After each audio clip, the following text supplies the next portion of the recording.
생일 이후 충치 치료받으면 비용 4배 상승. 올해부터 12세 이하 아동에게는 충치 건강보험이 적용돼 의료비 부담이 기존의 4분의 1로 줄어든다는 보장성 강화를 알리는 기사를 연합뉴스가 이렇게 제목을 달았습니다. 이 제목은 애초 존재하던 건강보험 혜택이 폐지돼서 치료비 상승했을 때, 그렇게 복지가 축소되고 그에 따른 우려가 있을 때나 맞는 제목이죠. 더구나 이 제목은 기본적인 사실관계도 오인하게 만듭니다. 만 13세 이후 치료받는다고 해서 비용이 기존의 4배로 상승하는 게 아니죠. 12세 이하가 기존 치료비의 4분의 1로 줄어든다는 거지 13세 이상 치료비가 상승한다는 게 아닙니다. 기존과 비교해 상승하는 비용은 어떤 나이대에도 없습니다. 그런데도 제목이 이렇습니다. 올해부터 건보 보장성 강화, 12세 이하 아동 충치 치료비 4분의 1로 줄게 됐다. 이게 그렇게 설명하고 제목 달기 어려운 정책입니까? 너무 간단한 거 아니에요? 이게 국어 실력의 문제입니까? 아니면 정치적 의도의 문제인가요? 어느 쪽이든 요즘 이런 기사가 너무 많다. 김어준 생각이었습니다.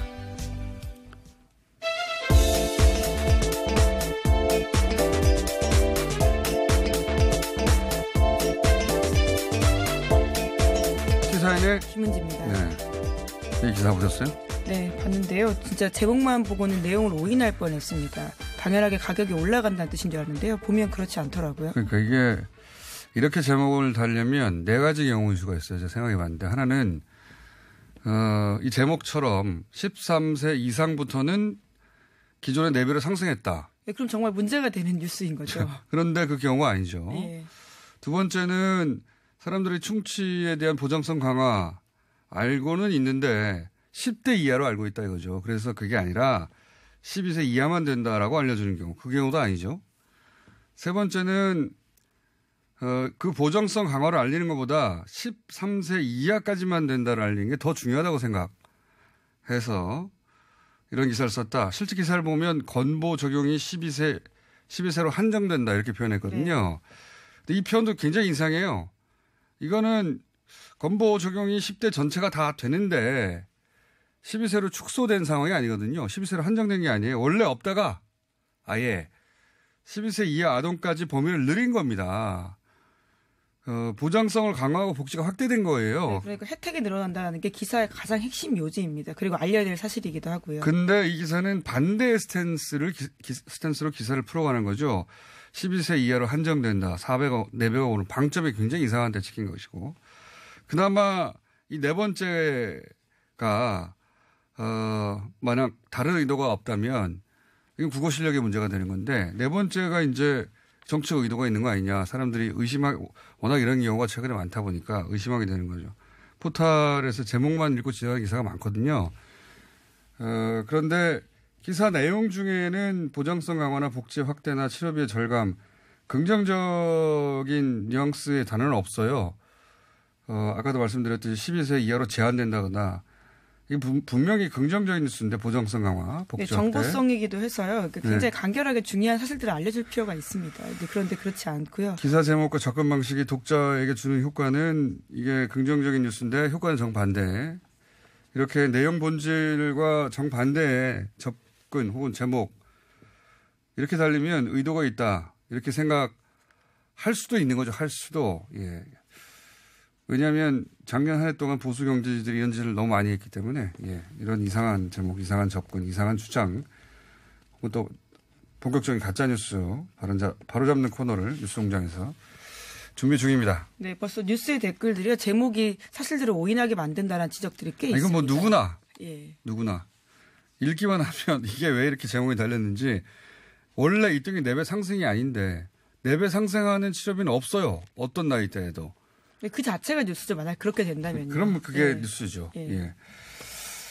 자, 하여튼 뭐 이런 뉴스들이 하도 많아서 예를 들어서 하나 설명해 봤습니다. 이런 코너를 만들겠습니다. 자, 첫 번째 뉴스는요? 네, 오늘 새벽에 들어온 소식인데요. 마이크 폼페이오 미국 국무장관이 2차 북미 정상회담의 구체적 시점 등 세부 논의가 진행되고 있다라고 밝혔습니다. 현재 중동 지역을 순방 중인데요. 폼페이오 장관은 CBS와 현지에서 인터뷰하면서 이렇게 밝혔습니다. 진행자가 존 볼턴 백악관 국가안보회의 보좌관이 2차 북미 정상 1월 아니면 2월에 열릴 것이다 라고 이야기하자요. 이에 대해서 답변하는 과정에서 나온 말인데요. 세부 사항을 도출하고 있다라고 폼페이오 장관이 답변했습니다. 지난 주말에 관련 뉴스가 제법 많이 나왔습니다. 그러니까 아마도 이번 주에 고위급 회담, 김영철, 폼페이오 만남이 뉴욕에서 있을 것 같고요. 뭐 그럴 것 같다는 뉴스가 많이 나왔어요. 그리고 2차 북미 정상회담은 트럼프와 김정은과 트럼프의 만남은 2월 중순 혹은 2월 셋째 주라고 특정하는 언론도 있습니다. 네, 구체적으로 나오고 있습니다. 2월 중순쯤에 베트남에서 하자고 이미 트럼프의 제안이 있었다. 뭐 이런 보도. 일본 요미우리 신문의 보도이기도 한데요. 싱가포르 언론도 그렇게 전하고 있습니다. 이제 중요한 것은 이제 그동안 평양 정상회담 직후에 이런 얘기가 있었죠. 저희도 몇 번 해설을 했습니다마는 그 핵 신고, 핵 목록의 신고는 뒤로 미루고 가시적인 걸 먼저 하자. 눈에 보이는 걸. 아직 신뢰가 충분하지 않으니까 신뢰가 쌓일 때까지 이 신고를 뒤로 미루자. 왜냐하면 신뢰가 아직 없는데 신고서를 제출하면 그 신고서가 맞네 아니냐로 또다시 늘 거기서 공전했기 때문인데요. 그래서 전략을 바꿨는데 그 처음에는 미국이 받아들이지 않다가 북한 입장에서는 실험 중단하고 풍계리 동창리 폐지하고 유해 송환이야 뭐 선물이라고 치고 이런 그 실질적인 조치를 했는데 미국에서는 한미훈련 연기한 것밖에 없지 않느냐. 북한의 반발이 계속됐고. 네, 그래서 지난해 말에 굉장히 교착 상태가 됐던 것들은요. 북한이 더 이상 아무 조치를 하지 않았기 때문이었습니다. 그렇죠.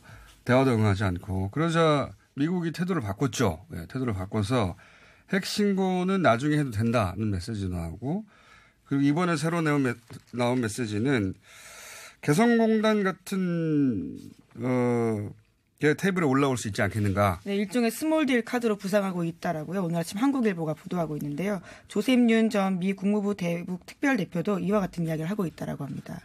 작년 한 해 개성공단 혹은 금강산 관광 얘기했었는데 그것과 북한이 ICBM을 더 이상 개발하지 않는 생산 중단 포기하고 바꾸는 딜이 오가지 않을까 이런 전망들이 나오고 있습니다. 네, 그리고 폼페이오 발언 중에서 굉장히 주목을 끌고 있는 게요. 궁극적으로 미국 국민의 안전이 목표다라고 하는 이야기를 하면서요. 일종의 그러니까 순서를 풀어갈 수 있는 방법을 제시한 게 아니냐라는 해석이 나오고 있습니다. 그러면서 지난 주말에 미국에서 처음으로 제재 일부 완화 조치를 취했는데 물론 인도적 지원에 관해서만 그렇습니다. 그런데 미국이 제재를 일부 완화한 것은 처음입니다. 인도적 지원이긴 하지만 그래서 이제 인도적 지원에서부터 이런 메시지가 나와서 결국은 개성공단이나 금강산 정도가 딜이 되지 않겠나. 그리고 제재 완화가 이제 올해는 본격적으로 진행되지 않겠는가. 그러면 결국 이제 북한도 비핵화의 속도를 올리겠죠. 네, 그런 뉴스들이 나오고 있습니다. 이제 자, 국내 뉴스는요. 예, 지난주 금요일 양승태 전 대법원장이 검찰의 피해자 신분으로 출석했습니다. 예고대로 검찰 포토라인에는 서지 않고요. 대법원 앞에서 기자회견을 했습니다. 5분 정도 자신의 심경을 밝혔는데 포토라인 대신에 대법원 청사 앞에 선 입장도 밝혔습니다.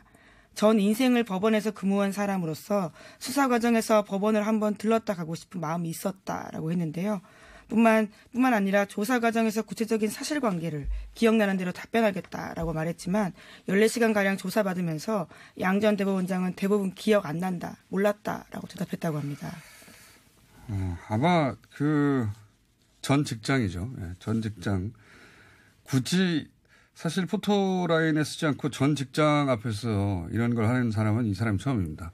처음인데 최초이자 앞으로도 없을 것 오히려 같아요. 역풍이 불고 있는 상황인 건데요. 그러니까요. 아마도 이제 이 모든 게 검찰 대 법원 뭐 가보신 분은 아시겠지만 검찰과 법원이 서로 문을 마주보고 있어요. 아주 가까운 거리에 있습니다. 아주 가까워. 네. 걸어서 뭐 1분밖에 안 걸립니다. 근데 검찰 대 법원의 구도로 보이게 만들고 싶었던 게 아닌가. 그런 의도가 있었다면 실패했다. 실패한 정도가 아니라 자승자박이라고 저는 봅니다. 네. 이걸 보고 누구가 거꾸로 그 법원 내 양승태 전 대법원장의 지지세가 있다 하더라도 오히려 이것 때문에 더 길을 펴지 못하게 되는 아주 바보 같은 선택했다고 저는 봅니다. 네, 사법부 최대 치욕의 사건이다라는 평가까지 나오고 있는데요. 이렇게 법관들이 줄줄이 검찰에 가고 있는 상황에서 전혀 반성하지 않았다라는 것들을 보여주는 장면이기도 하죠. 그러니까 왜 이런 선택을 했는지 본인인지 본인의 누군가 조언했는지 어쨌든 본전도 못 찾았다고 봅니다. 자, 다음은요. 네, 오늘은 5.18 민주화운동 진상규명특별법이 시행된 지 넉 달이 되는 날인데요. 하지만 진상조사위원회는 출발조차 못하고 있습니다. 이와 같은 소식은 여러 차례 전해드린 바가 있는데 자유한국당 때문입니다. 북한군 개입설이라는 가짜뉴스를 주장하는 지만원 씨에 이어서 이번에는 5.18 당시 광주에 투입됐던 공수부대 지휘관을 추천위원으로 검토했다라고 하는데요. 나경원 자유한국당 원내대표는 지난 4일에 지시를 면담했고요. 11일에는 5.18 당시 진압군이었던 병길남 전 3공수여단 대대장을 면담했다라고 합니다. 이게 특별법 시행됐는데 진상조사에게 출범하지 못하고 있어요. 이제 몇 번 전해드렸지만 지만원 씨를 진상조사위원으로 하자고 하는 당내 의견도 있고 또 반대도 당내에서 있습니다. 그래서 문제가 되자 그 대타로 변길남 전 3공수여단 대대장이 이제 거론됐는데 지만원 씨 육사 동기예요. 근데 이분은 더한 분이에요. 이분도 똑같이 북한군 특수부대 개입을 주장했을 뿐만 아니라 이분은 실제 진압에 참여했던 가해자이기 때문에 더 나쁜 케이스인 거죠. 이런 분들이 계속 자유한국당 내에서 이름이 거론되고 그것이 결론이 안 난다는 자체가 계속해서 말씀드리지만 자유한국당의 치명적인 겁니다. 과거의 이미지로부터 도저히 헤어나지 못하고 있는 거죠. 자, 다음 뉴스는요. 네, 박근혜 전 대통령 탄핵 시절 권한대행 역할까지 했던 황교안 전 국무총리가 내일 자유한국당에 입당합니다. 황 전 총리는 자신의 페이스북에다가 이런 글을 썼는데요. 앞으로 자유한국당의 변화와 혁신에 힘을 보태기 위해서 모든 걸 바치겠다라는 겁니다. 그러니까 사실상 당권 도전을 공식화했다라고 볼 수 있는 건데 당대표 등 지도부를 뽑는 자유한국당 전당대회가 다음 달 27일에 열릴 예정입니다. 이렇게 되면 이제 자유한국당 전당대회는 흥행몰이를 할 수 있죠. 실제 흥행몰이도 가능하고 잠시 후에 홍문종 의원과 짚어보겠습니다만 당권을 도전하는 거 아니겠는가, 당대표 나가는 거 아니겠는가 이렇게 생각이 듭니다. 여기에 대해서 이제 당내에서 말들이 많겠죠. 자세한 사항은 저희가 홍문종 의원과 짚어보겠습니다. 자, 다음은요. 네, 구조한 동물 일부를 안락사시킨 것으로 드러난 동물권 단체 케어의 소식으로 지난 주말 동안 시끄러웠었는데요. 박소연 대표가 상습 사기 및 동물학대 혐의 등으로 형사고발될 예정이라고 합니다. 관련된 제보자가 있는데요. 이 제보자는 박 대표의 결정에 따라서 지난 4년 동안 보호 중이던 동물 200여 마리를 안락사했고 이 중에는 멀쩡한 동물도 있었다라는 문제를 폭로했습니다. 제보자 이 씨 잠시 후 2부에서 저희가 만나볼 예정인데 학대로부터 구출해서 안락사시키면 구출의 의무가 없는 거 아닙니까? 의미가. 이게 뭐 질병이나 관리가 불가능한 어떤 위험이 있다. 그걸 피치 못한 선택이었다라면 또 모르겠는데 이 A씨의 제보에 따르면 그게 아니라 건강한 개체를 운영상의 문제 또는 뭐 단순히 공간의 부족의 문제 때문에 안락사했다는 것이고 만약 이게 사실로 밝혀진다면 아마 고발이 있고 수사가 있겠죠. 법적인 책임도 져야 될 것 같고 법적인 책임을 따라서 이제 사실은 이 단체 자체가 사회적으로 도의적으로 신뢰가 파산 상태에 이를 텐데 굉장히 피해가 클 것 같고 이러한 운동을 하는 모든 단체에도 영향을 미칠 뉴스죠. 네, 그렇죠. 그래서 직원들은 지금 박 대표의 사퇴를 요구하고 있는데요. 직원들조차 속이면서 이런 행위를 했다라는 겁니다. 알겠습니다. 이게 충격적인 사안인데 잠시 후에 또 자세히 짚어보겠습니다. 자, 하나 정도 더 하면 될 것 같아요. 네, 국경 장벽 예산 갈등 등으로 시작됐던 트럼프 정부의 셧다운이 있는데요. 그러니까 일시적인 업무 정지가 역대 최장 기록을 경신했습니다. 트럼프 대통령과 민주당 어느 쪽도 타협하려는 의지가 보이지 않아서 해결된 전망이 밝지 않은데요. 그러니까 지난 13일을 기점으로 23일째를 접어들었고요. 클린턴 정부 때 기록을 깼습니다. 이게 이제 셧다운이라는 게 우리한테는 없는 건데 정부가 안 돌아가는 거예요. 예산을 투입하지 못하기 때문인 건데요. 월급을 받지 못했다라고 합니다. 공무원들이 월급을 받지 못하니까 일을 정보 사실상 문 닫는 건데 이거는 제가 보기에는 물론 뭐 그 장벽 때문에 멕시코의 국경 장벽 때문에 불거진 거긴 하지만 기본적으로는 대선이 이제 있지 않습니까? 미국에서는 민주당과 공화당의 기싸움이 시작된 거죠. 이걸 가지고 물러설 생각이 여기서는 없는 겁니다. 양쪽 다. 네, 미국 내에서도 그런 평가가 나오고 있습니다. 트럼프를 이기기 위해서 민주당이 모든 것을 할 것이다라는 공화당 내 성명이 나오고 있는데요. 기싸움을 하고 있는 것이고, 미국도 여야 관계는 우리하고 별로 다를 바가 없어요. 더구나 트럼프 등장 이후로는 우리보다 더한 것 같다는. 우리는 적어도 정부 셧다운 이런 건 없지 않습니까? 자, 여기까지 하겠습니다. 시사인의 김은지였습니다.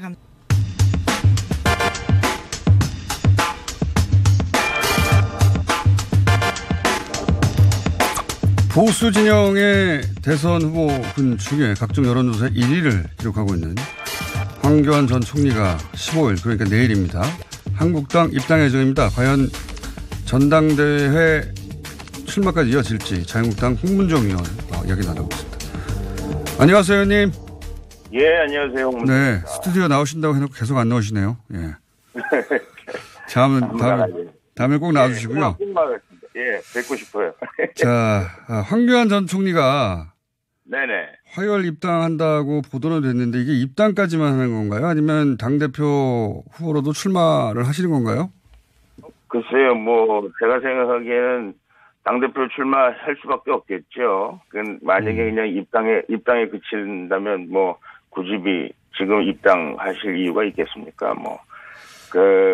그러나 이제 많은 분들이 혹시 저분이 출마 안 하는 거 아닌가 뭐 이런 얘기들을 하는 분들이 계시는데 제가 생각하기에 만약에 그렇게 이번에 출마를 만약에 안 하시게 되면 또 다른 많은 비난을 받게 되시기 때문에 입당을 하셨으면 출마를 하실 수밖에 없지 않을까 저는 그렇게 생각합니다.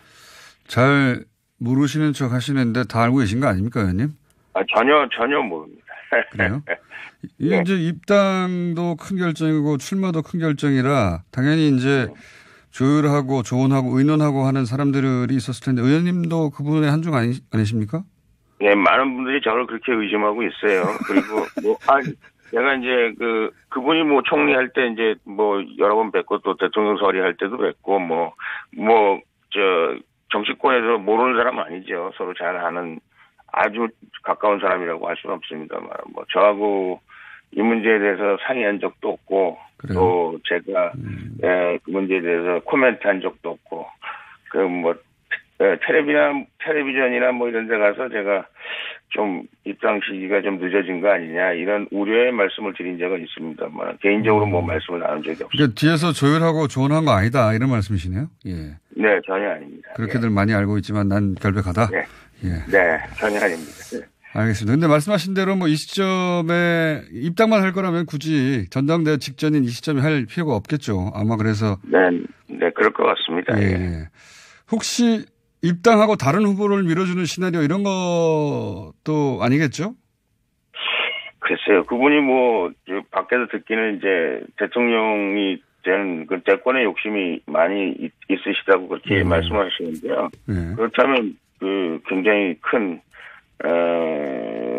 커리어에 대권으로 가는 가도에 또 문제가 생기고 또 질문에 대답해야 될 그런 의무가 생기기 때문에 제가 생각하기에는 그렇게 안 하실 거라고 생각합니다. 그렇군요. 대권에 욕심이 있는 건 분명합니까? 그렇다고들 그러네요. 그런 것 같은데요. 모른 척 하시고. 아니, 정말 몰라요. 아니, 저도 그냥 바깥에서 사람들이 얘기하는 것 외에, 아니, 그 의지가 있으신 건 분명히 있으신 것 같아요. 왜냐면 이제 사람들을 모으고, 이런저런 일들에 대해서 이제 누가 무슨 얘기를 한다, 어떤 사람이 무슨 코치를 한다, 이런 얘기를, 우리도 다 선수들이니까, 얘기를 듣고는 있습니다만은, 그래서 이제 관심이 있으신 건 사실인 것 같습니다. 어떤 사람이 코치한다 이런 말씀하셨는데 누가 코치한다고 알려져 있습니까? 있는데 제가 여기 글쎄요 있습니다. 당내 사람인가요? 아니면 당내 사람 옛날 관료 그룹들이 있고요. 바깥에서는 관료 그룹. 당내도 이런저런 인연으로 옛날에 뭐 창원에서 일하시던 같이 이분이 뭐 창원에 그 검찰 일대 창원에 계셨는데 뭐 거기에 있던 분들도 좀 관심도 있고 뭐 하여간 옛날 그 뭐 동료들이 좀 있는 걸로 알고 있습니다. 그러니까 검찰 출신 동료들 중에 지금 현역으로 계신 분들과 의논하고 있다. 뭐 창원 그 시절에 뭐 가까웠던 분들도 있고 또 뭐 총리하면서 가까운 분들도 있고 그래서 그분들이 이제 눈에 띄게 뭐 이렇게 전화도 하고 또 뭐 황교안 그분에 대해서 말씀 나누고 뭐 그러는 것 같습니다. 알겠습니다. 지금 그 지도체제는 사실상 단일성 지도체제로 가는 걸로 이렇게 보도가 되는 것 같은 확정은 안 됐지만 그런 거죠? 네, 의원총회에서는 그때 집단 지도체제 했으면 좋겠다 이렇게 얘기를 했는데 예. 지금 이제 이분이 들어오시게 될 때 아마 김영태 사무총장이나 또 김병진 비대위원장이나 이분들이 아마 1인 지도체제, 지금 같은 지도체제를 고수할 것이다 이렇게 예고편을 하지 않았을까 그런 생각이 드네요. 알겠습니다. 근데 이제 만약 당대표 출마하게 되면 대선이 사실 3년 넘게 남았는데 너무 일찍 등판하는 거 아니냐 이런 우려 있지 않습니까? 어떻게 생각하십니까? 그러니까 제가 보기에는 당대표를 하시길 원하셨으면 한 6개월 전에 들어오셨어야 되고요. 예. 지금 대권에 관심이 있으셨으면 이번 선거는 넘겼어야죠. 이번 국회의원 선거 때는 선거 대책위원장, 공동위원장 뭐 이런 거 해서 각 지역 다니면서 그렇게 하고 그렇게 했으면 그분한테 더 유리하지 않았을까라는 생각이 있는데. 너무 일찍 등판했다는 우려에 동의하시는군요. 그러니까 그분이 이제 두 가지 대답을 해야 돼요. 당이 굉장히 어려울 때 무슨 일을 했느냐. 이런 거에 대해서 이제 벌써부터 이제 많은 후보들이 그런 얘기 하고 있지 않습니까? 여태까지 그러고 있다가 이제 선거 가까이 오고 이제 자꾸 1등이라고 여론조사하고 그러니까 관식하려고 지금 이런 사람은 안 된다. 이렇게 다른 후보들이 이제 그런 얘기를 하고요. 그렇죠.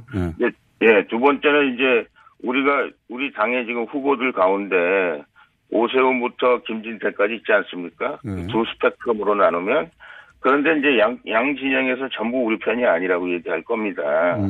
그거에 대해서 예를 들면 탄핵 때 뭐 했냐로서부터 시작해서 결국은 탄핵에 동조한 사람이 아니냐, 대통령한테 제일 모질게 한 사람 아니냐라고 말하는 사람부터 또 오세훈 입장에서는 오세훈이나 예를 들면 그런 분들 입장에서는 저분이 보수 중에서도 아주 울트라 보수 아니냐 뭐 이렇게 또 얘기할 수도 있거든요. 그러니까 이제 이분이 본인 스탠스에 대해서 한 번도 얘기해 본 적이 없어요. 그리고 사실 그래서 이분이 우리 편인가 저리 편인가 이렇게 많은 분들이 고민을 하고 있거든요. 근데 그것에 대해서 대답하는 게 생각보다 굉장히 델리케이트하고 또 그 델리케이트한 입장 때문에 사실은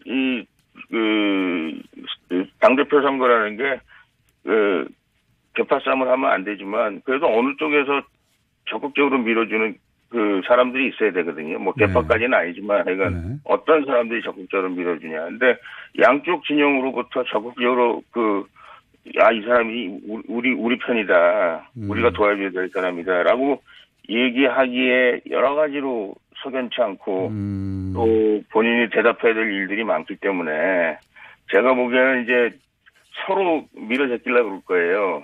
이 사람은 저쪽 편인 것 같다. 이 사람은 저쪽 편인 것 같다. 그래서 이분이 외연을 늘려서 다 이렇게 하나로 할 수 있는 그런 장점이 있습니다만은 실질적으로 전당대회에 뛰어들면 본인을 지지할 세력이 어딘지 그 지지할 세력으로부터 표가 이른바 몰표가 나오는 것이 불가능할 수가 있는데 저는 그런 게 이렇게 쉬워 보이지 않거든요. 아하. 그래서 그분이 고민을 많이 하셔야 될 것 같습니다. 그러니까 이게 언론에서는 당연히 이제 친박으로 분류되고 친박계가 전폭적으로 지지할 거라고 늘 그렇게 글을 쓰나 기사를 쓰나 의원님이 보시기에는 내부 사정으로 볼 때 본인이 누구로부터 지지를 받을 것인지 입장을 제대로 밝힌 적이 없어서 그게 그렇게 쉽지 않다. 아, 그렇군요.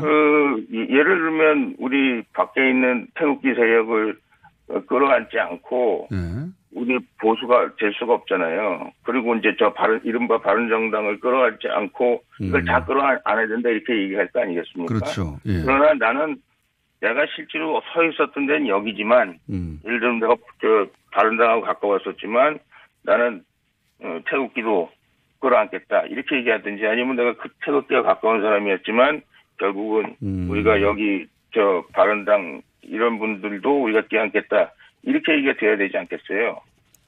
어느 쪽도 입장 발표한 적이 없어서 사실은 뭐 잔류파 친박계가 모아서 한 번에 밀어주는 것도 입장 정리가 안 됐기 때문에 그것도 지금 당장 결정된 바가 전혀 없다 이런 말씀이시네요?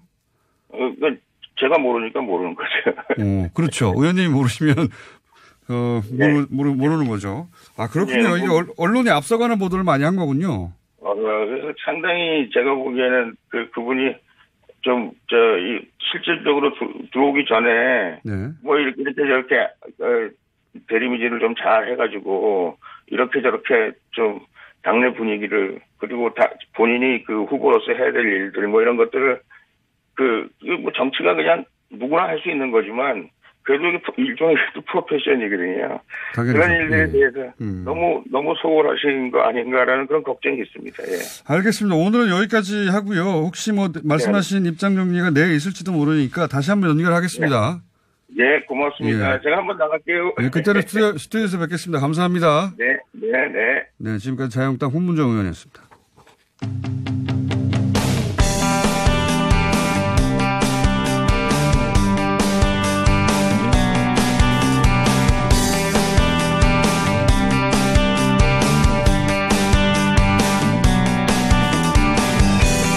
안락사가 없는 보호소라고 알려지고 홍보해왔던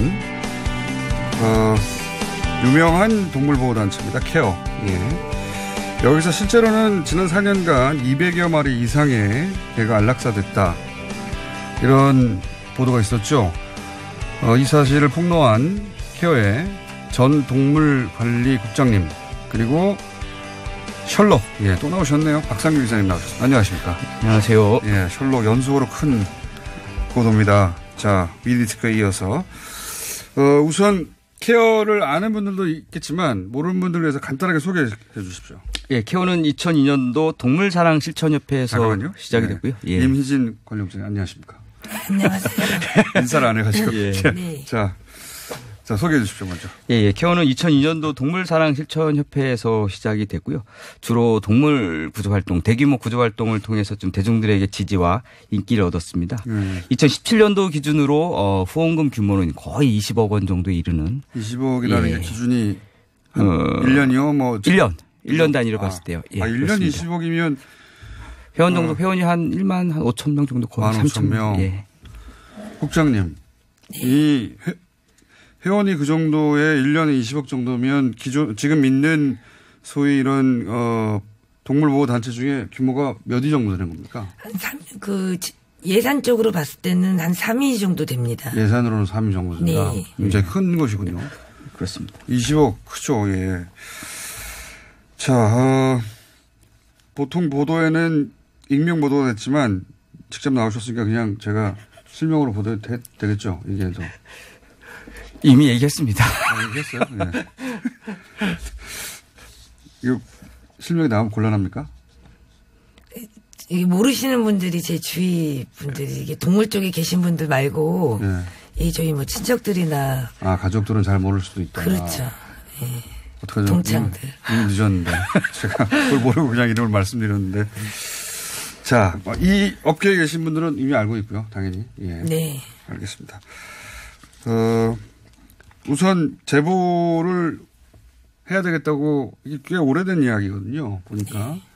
그리고 사실은 이 일을 담당하신 분이고 이 내용은 케어 대표하고 본인밖에 몰랐다고 언론이 보도되는데 그렇습니까?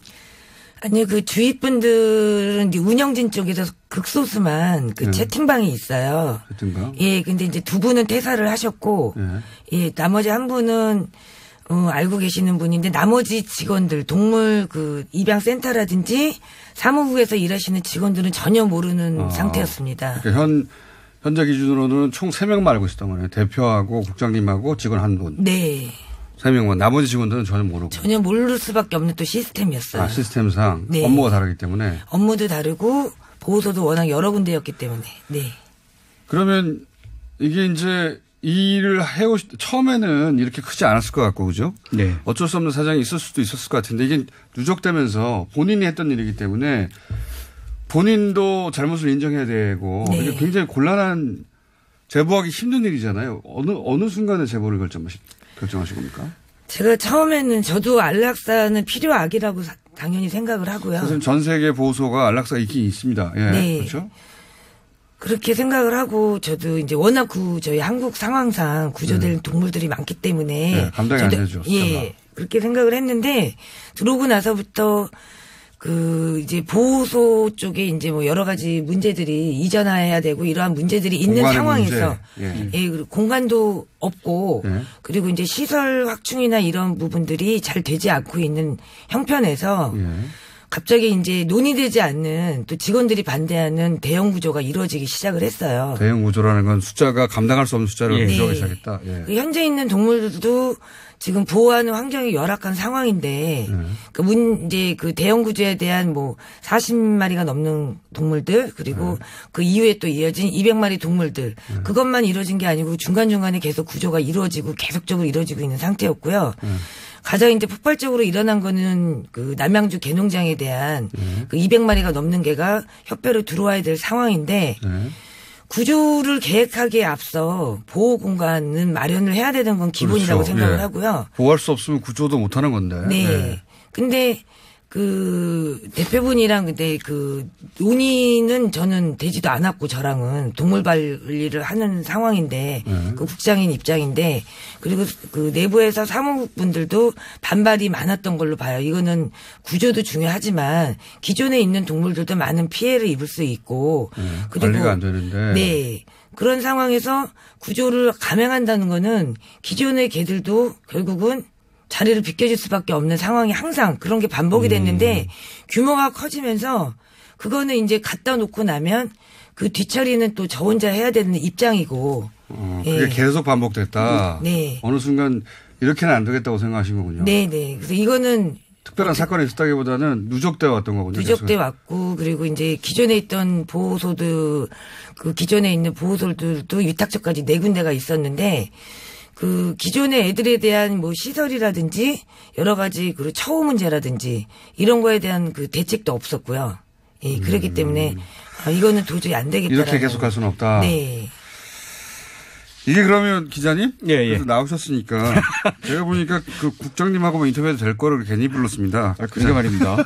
기자님, 그러면 나오셨으니까 중간중간에 한마디 하세요. 예. 그래서 총 하시기로는 몇 마리가 지금 안락사입니까? 그 2015년도부터 대규모 안락사가 진행이 됐는데요. 한 대략적으로 230마리 정도가 230? 예. 거의 살처분이죠. 이 정도 되면. 230마리. 예. 23마리가 아니라 230마리. 예, 230마리입니다. 이게 이제 예를 들어서 그 회복할 수 없는 정도의 어떤 질병이 약화되어 있다든가 또는 뭐 공격성이 너무 심해가지고 관리가 안 된다든가 뭐 여러 가지 안락사에 대한 기준들이 있잖아요. 네네. 그런 기준하고 상관없이 안락사된 거죠. 처음에는 제가 동물국장 관리로 들어가면서 이제 보호소에 대한 그 사전에 여기 대표분께서 들어온 지 오래된 아이들, 그리고 뭐 건강이 물론 안 좋은 아이들, 그리고 그런 안락사 제의를 먼저 저한테 했어요. 그래서 제가 그때 처음 되게 의문이었던 거는 여기 회원들도 있고, 여기 구조견들인데, 여기 직원들은 모르냐. 그랬더니 이제 그분이 딱 하시는 얘기가 구조된 지 오래된 애들은 사람들이 좀 잊어버렸기 때문에 알 수가 없고, 구조를 또 많이 해야 되기 때문에 그 애들은 뭐 좀 안락사를 해야 된다. 그래서 처음에는 저도 그거는 동의를 했습니다. 예, 분명히 그거는 제가 뭐 면피를 하려고 하는 건 아니고요. 저도 그 부분은 동의를 했고 그래서 처음에 보호소를 갔을 때 보호되고 있는 그 애들 이름을 제가 그 대표분한테 얘기를 하면서 뭐 얘는 어떻게 할까요? 쟤는 어떻게 할까요? 하면서 이제 서로 합의하에 그 안락사가 시행이 됐는데 이제 그 가운데 보호소가 이제 뭐 민원이 들어가서 뭐 쫓겨나가고 뭐 산에 있는 열악한 보호소로 또 이전을 하면서 그때 당시 보호되고 있는 동물들이 많은 고통을 당했어요. 네, 근데 그 와중에도 대형 구조가 일어나니까 기존에 있던 개들과 또 새로 들어올 자리가 없는데 들어와야 되는 입장에서. 그러니까 공간의 문제라든가 운영의 문제라든가 현실적인 어려움이라든가 그러니까 걔가 건강에 문제가 있다든가 공격성에 문제가 있다든가. 나중에는 자리를 비워줘야 한 마리가 들어오면 제가 어떤 느낌을 받았냐면 한 마리가 들어오면 한 마리가 자리를 비워주기 위해서 죽어 나가야 되는구나. 점점. 처음에는 어쩔 수 불가피한 측면이 있긴 했는데 점점 대형 구조가 이루어지고 대형 구조가 이루어져야지 또 후원이 들어오잖아요. 그렇죠. 그래서 제가 중간에 저도 너무 힘들어서 호소를 했었어요. 그냥 차라리 오픈하자. 개농장 개들은 어차피 그렇기 때문에 좀 그런 부분을 얘기를 했더니 그건 절대 안 된다고 하시더라고요. 예전에 오픈하자는 건 이렇게 안락사가 이루어지고 있다고? 그러니까 어떤 기준에 대해서 안락사가 된다고 그냥 오픈을 하고 하자. 언제까지 이렇게 숨길 것이냐. 그런 얘기를 했거든요. 그랬더니 그건 절대 안 된다고 얘기를 하시더라고요. 그럼 후원이 끊겼겠죠. 그렇죠. 돈이 안 들어오죠, 그러면. 그리고 예전에 안락사 문제로 이 대표분이 논란이 많았더라고요. 그러니까 그런 부분도 가만히 많이 됐던 것 같아요. 그럼 이거 한번 확인해 주세요.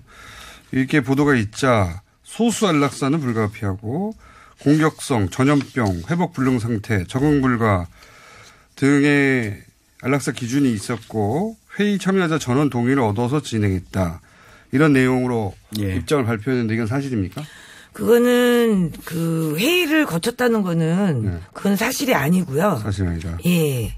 그리고 어떤 기준, 기준이나 이런 거는 말은 이제 물론 첫 번째 기준은 뭐 치료를 받다가 뭐 불가피하게 병원에서 권유하는 경우도 있고 이런 게 이제 첫 번째 이유고 하지만 강아지가 너무 고통스러워하니 그런 경우 있죠. 그거는 당연한 그건 일반인들도 받아들일 수 있는 기준이지만 대형 구조가 일어나면서 그 개농장에 있던 애들이 이제 보호 공간이 없다고. 공간이 없어서. 그렇게 해서 얘기를 했더니 그냥 거기서 바로 데리고 나와서 보내야지 더 많이 못 구한다. 보내야 한다는 건 안락사. 네, 저희는 표현을 보내야 한다는 표현을 썼어요. 요게 이제 박 대표 케어의 박 대표하고 입장이 갈리는 부분인데 그래서 저희가 이제 박 대표가 안락사 직접 지시하는 내용이 담긴 녹취가 있습니다. 이걸 먼저 들어보시겠습니다.